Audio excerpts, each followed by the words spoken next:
pas. Il n'y a que des gens dignes et nobles dans les cimetières. Tu nous emmerdes à la fin. Ça fait 2 ans, chaque jour, tu peux te suicider. Tu rendras un service énorme à l'humanité. Tu nous emmerdes à la fin.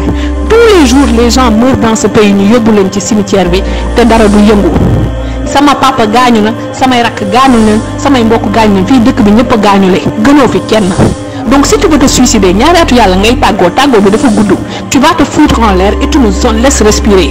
yow saa yoo bëggee xaalis bëgg coow bëgg bokkaat indiwaat coono ci réew mi rek nga naan damay xaru lakk sa mat laa. mbokki internet yi bés Total TV kookee di Gabrielle Kane yëkkati kàddu jëmale si kookee di Adji Sarr di nga xam leen que rek li ngay woote dara du si dëgg saa su ne rek ngay woote di wax ne da ngaa bëgg a xarom te loolee lépp nag dara dëgg si mu ngay xam le ne rek saa boo bëggee xaalis rek nga génn rek bëgg a yëngal li nga xamante ne si ne rek moo di réew mi dajal sa man la daal di taal woo say site internet bëgg a xam le ne da ngay xaru te loolu lépp rek dara du si dëgg kon nag moom Gabrielle Kane ma ngay doog a xam ne kii di Adji Sarr la mu bëgg loolu lépp rek dara du si dëgg moom kookee di Gabrielle Kane